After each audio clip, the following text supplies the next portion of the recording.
Di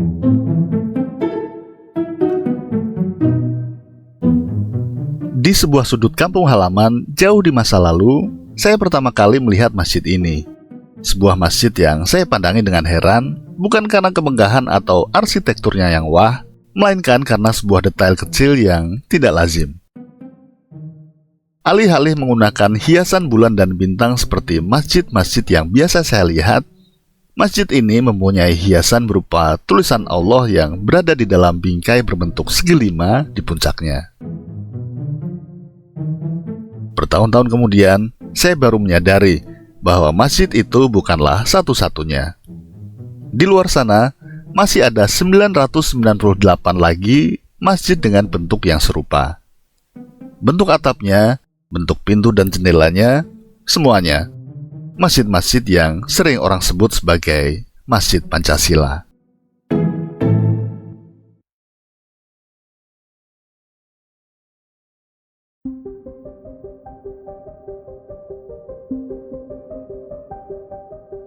Sebelum lebih lanjut membahas tentang Masjid Pancasila ini, kita perlu sedikit mundur ke sosok yang melahirkannya, Soeharto.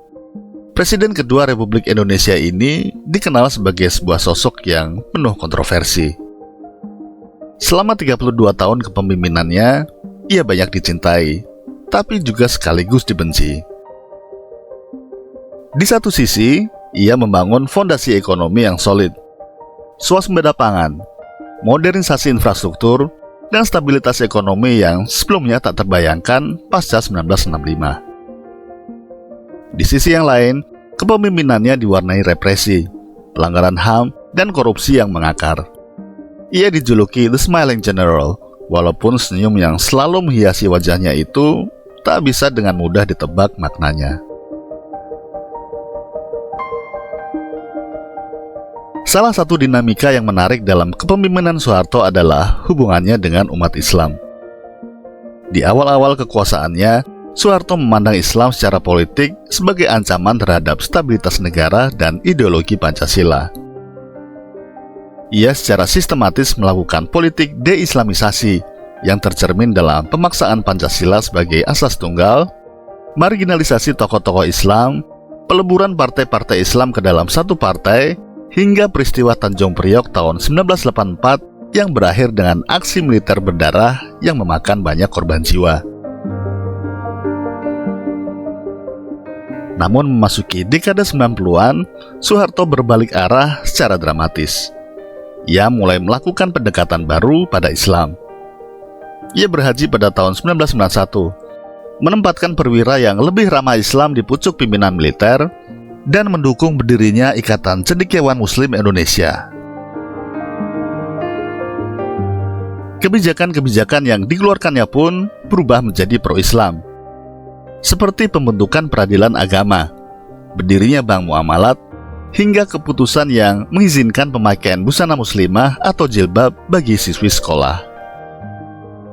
Walaupun bagi para pengamat politik, ini bukanlah sebuah pertobatan spiritual, melainkan adalah sebuah kalkulasi percaturan politik yang matang.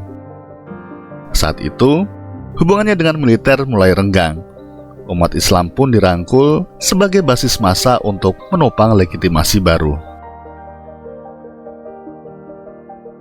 Salah satu strategi paling fenomenal dari Soeharto untuk menjembatani hubungannya dengan umat Islam adalah pendirian Yayasan Amal Bakti Muslim Pancasila atau YAMP pada tahun 1982. Tujuannya mewujudkan persaudaraan Islam dengan menggairahkan sedekah atau amal jariah serta kesejahteraan lahir batin umat Islam Indonesia dalam negara yang berdasarkan Pancasila. Sebuah misi yang memang terdengar mulia, dan tidak hanya sekedar kata-kata. Tujuan tersebut terwujud secara nyata dalam bentuk 999 masjid yang berdiri di seluruh pelosok negeri. Mengutip artikel dalam laman yamp.or.id, gagasan pendirian 999 masjid ini bermula dari sebuah kunjungan inkognito Soeharto ke Klaten, Jawa Tengah pada tahun 1970. Di sana, ia menjumpai warga yang bergotong royong membangun masjid secara swadaya. Ketika mereka menyadari siapa tamu mereka, serta-merta mereka menyampaikan betapa sulitnya menggalang dana. Soeharto pun mengingat momen itu. Dan 12 tahun kemudian, YAMP lahir. Namun ada sebuah ironi yang tidak bisa diabaikan. Dalam konteks politik, YAMP lahir tepat di masa Soeharto sedang gencar-gencarnya mendiktekan kebijakan asas tunggal Pancasila. Ketika seluruh ormas Islam dipaksa menanggalkan Islam sebagai asasnya. Pembangunan masjid secara masif seolah-olah menjadi semacam kompensasi simbolik di mana Islam diperbolehkan tumbuh secara fisik dan ritual, tetapi dikerdilkan secara politik dan ideologis.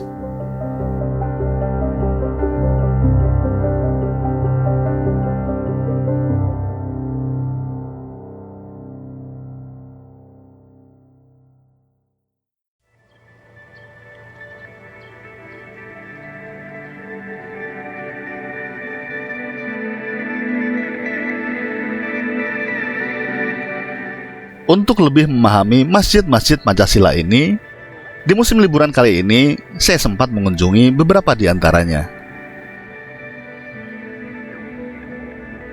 Butuh waktu total 27 tahun untuk menyelesaikan 999 unit masjid ini di seluruh Indonesia, dimulai dari tahun 1982 hingga 2009. 999 unit masjid ini tersebar merata, yang fokus dibangun di lingkungan pemukiman masyarakat umum, kompleks lembaga pendidikan dan pondok pesantren, kompleks perkantoran dan perumahan pegawai anggota Korpri, kompleks perkantoran dan perumahan ABRI, serta pemukiman transmigrasi, juga di daerah-daerah terpencil. Masjid-masjid ini dibangun dalam 3 ukuran, yaitu 15 x 15 meter, 17 x 17 meter, dan 19 x 19 meter, menyesuaikan dengan ketersediaan lahan dan jumlah penduduk di sekitar lokasi. Namun demikian, dari sisi arsitektur, semuanya seragam dengan bentuk yang sangat khas dan mudah dikenali. Atapnya berbentuk tajuk susun 3 dengan puncak yang meruncing seperti piramida, sebuah gaya arsitektur yang umum ditemui pada masjid-masjid kuno di Jawa, seperti Masjid Agung Demak atau Masjid Agung Banten. Atap susun 3 ini sengaja dipilih untuk melestarikan kearifan lokal. Terlebih lagi, cocok untuk iklim tropis, karena rancangan bertingkat seperti ini membuat sirkulasi udara menjadi lebih baik, sehingga masjid tetap sejuk, serta membantu mengalirkan air hujan dengan lebih efektif. Selain itu, atap tumpang 3 ini juga mempunyai filosofi tersendiri, yang menggambarkan tahapan kehidupan seorang muslim dalam beragama, yaitu iman, Islam, dan ihsan. Sebuah perjalanan spiritual manusia dari keyakinan dasar, pelaksanaan ajaran, hingga mencapai kesempurnaan rohani. Di puncak atap, terdapat sebuah memolo yang bentuknya tergolong revolusioner pada zamannya.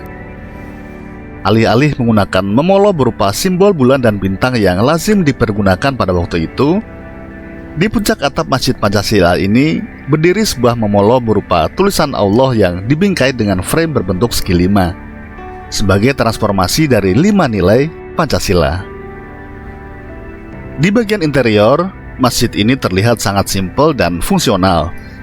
Tidak ada pilar-pilar yang menyangga atap karena telah diperhitungkan rumusan struktur kerangka yang dengan bentangan tertentu akan tetap kokoh menyangga atap tanpa harus diberi kolom-kolom penyangga.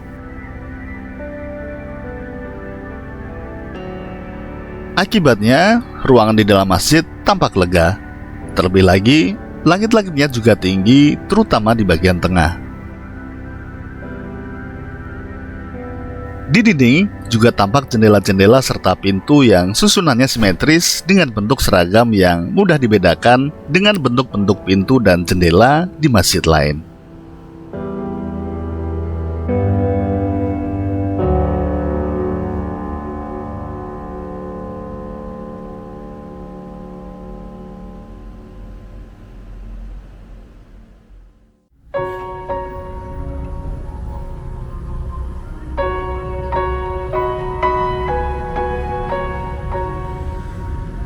Ini adalah Masjid Jami Al-Kautsar di Kota Depok.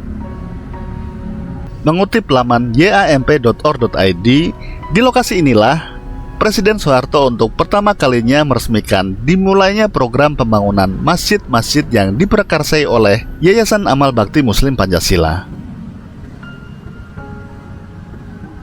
Pembangunannya dimulai pada tahun 1983 di atas tanah wakaf sebesar 2 hektar dan peresmiannya dilakukan oleh Presiden Soeharto pada 30 Januari 1985. Yang menarik, bentuk atap masjid ini seolah tidak mengikuti pakem dari masjid Pancasila yang lain, karena atapnya tidak memiliki 3 susun, namun hanya berjumlah 2 susun. Bagian puncaknya pun tidak meruncing, tapi lebih menyerupai piramida yang terpotong. Rupanya, masjid-masjid yang dibangun YAMP pada masa-masa awal belum sepenuhnya menerapkan 3 cungkup pada bagian atapnya. Desain masjid tersebut lebih merefleksikan bangunan rumah tradisional Jawa dengan 2 cungkup bersusun dan memolos segi 5 Pancasila di puncaknya.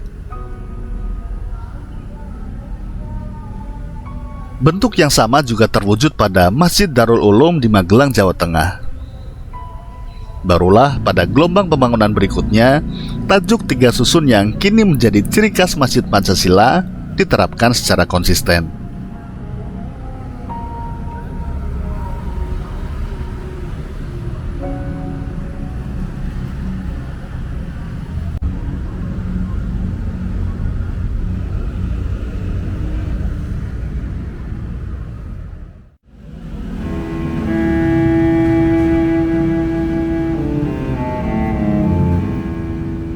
Salah satu hal yang krusial dari pembangunan masjid ini tentu saja adalah pendanaan.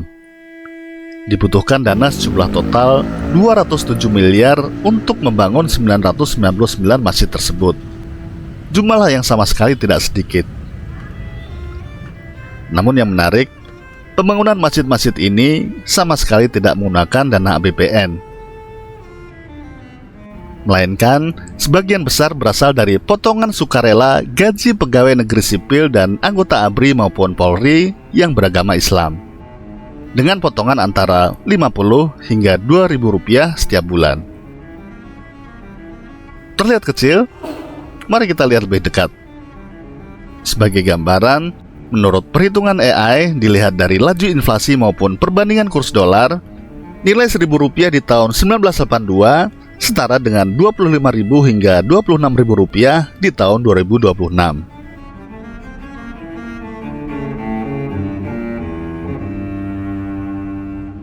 Dan sebagai perbandingan, gaji pegawai negeri sipil golongan 4 alias top tier PNS yang biasanya menjabat sebagai puncuk pimpinan di sebuah instansi di tahun 1982 berkisar antara 68.000 hingga 120.000 rupiah per bulan. Dari potongan gaji PNS dan ABRI Polri secara sukarela dalam tanda kutip ini, terkumpul dana sekitar 138 miliar rupiah. Selisihnya digalang dari kalangan dermawan yang diminta oleh Soeharto. Dan di era Orde Baru, pengusaha mana yang berani menolak permintaan tersebut?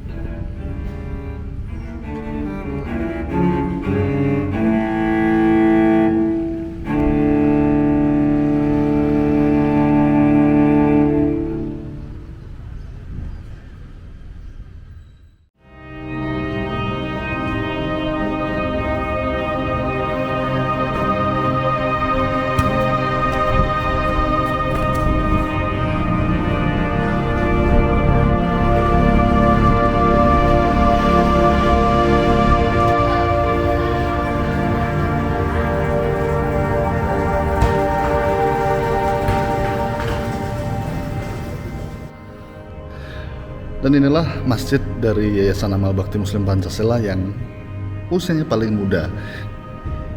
Masjid ini adalah masjid yang ke-999 yang dibangun oleh Yayasan Amal Bakti Muslim Pancasila. Di mana kita lihat ada plakat bertuliskan YAMP 999. Dan yang menarik, di dalam masjid ini terdapat 2 buah prasasti. Yang pertama adalah prasasti penetapan yang ditandatangani oleh Pak Harto pada waktu itu pada tahun 2007. Dan satu lagi adalah sebuah prasasti yang menyatakan bahwa masjid ini adalah masjid terakhir dari proyek yang dilakukan oleh Yayasan Amal Bakti Muslim Pancasila sebagai masjid yang ke-999. Nah, ini dia Masjid Al-Hasanah yang merupakan masjid ke-999 dari Yayasan Amal Bakti Muslim Pancasila yang ditandatangani oleh Mbak Tutut, karena Pak Harto sudah tidak ada pada waktu itu, tahun 2009.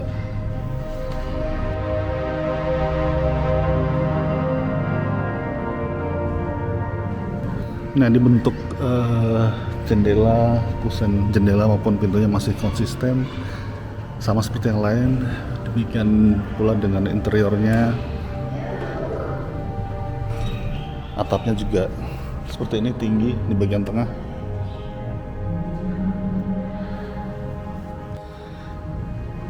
Ya, inilah dia Masjid Pancasila ini memang tidak didesain sebagai masjid yang spektakuler seperti apa arsitekturnya, namun simple dan fungsional. Yang spektakuler adalah jumlahnya. Ada 999 di seluruh penjuru negeri ini, dari Sabang sampai Merauke.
Hari ini, masjid-masjid berjuluk Masjid Pancasila ini masih tegak berdiri.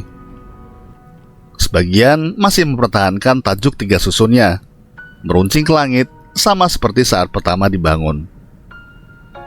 Sebagian yang lain sudah mengalami renovasi sedemikian rupa sehingga bentuk aslinya sudah tidak tampak lagi. Walau demikian, ada satu hal yang tak pernah berubah. Dari balik dindingnya, suara azan masih menggema. Sujud-sujud dalam sholat masih ditunaikan, dan doa-doa masih terus dilantunkan dari masa ke masa. Masjid-masjid produk Orde Baru ini adalah warisan yang tidak bisa semata-mata dibaca dalam warna hitam putih semata. 999 masjid ini mungkin awalnya syarat dengan kepentingan politik. Tapi apapun niat di balik pendiriannya, masjid tetaplah masjid. Tempat manusia meletakkan dahinya ke permukaan bumi, menggantungkan harapannya ke langit, dan sejenak melepaskan diri dari hiruk-pikuk dunia. Terima kasih telah menonton. Saya Anjas. Sampai jumpa pada cerita selanjutnya. Wassalam.